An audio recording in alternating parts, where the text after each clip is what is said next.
குரு channel நேயர்களுக்கு வணக்கம். இன்றைக்கி இந்த பதிவு வந்து ரொம்ப ரொம்ப இன்ட்ரெஸ்டிங்கான ஒரு பதிவு.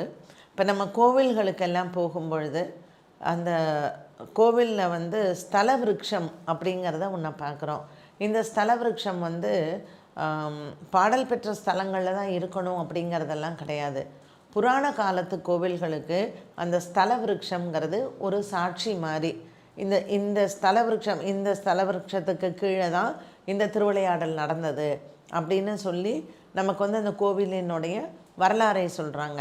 அப்போ அந்த ஸ்தல விருட்சத்தை நாம் வந்து அது தெய்வம் வர்றதுக்கான ஒரு காரணமாக அந்த ஸ்தல விருட்சம் இருக்கும்.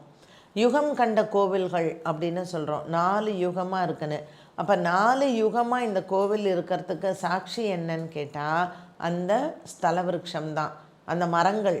ஸோ இந்த மரங்கள் வந்து இந்த யுகமாக இருக்குங்கிறதுக்கு யுகம் கண்ட கோவில்கள் அப்படின்னு சொல்லுவாங்க. ஸோ இதெல்லாம் இன்னும் இருக்குது. நீங்கள் வந்து கும்பகோணம் சைடெல்லாம் போனீங்கன்னா யுகம் கண்ட கோவில்கள் உண்டு. இதில் ஒரு பாடல் பெற்ற ஸ்தலம்.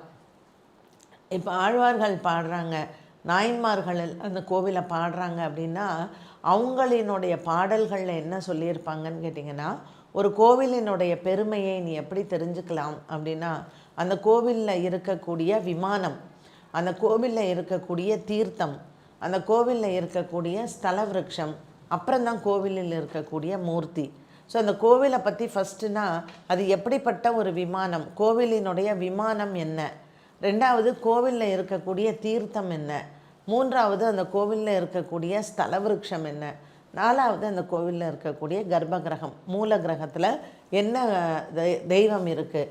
ஸோ இதெல்லாம் ஆழ்வார்களும் நாயன்மார்களும் பெருமையாக பாடியிருக்கிறாங்க கோவிலை பற்றி. அப்போ அந்த ஸ்தல விருட்சம்ங்கிறது அவ்வளோ முக்கியமான ஒன்று.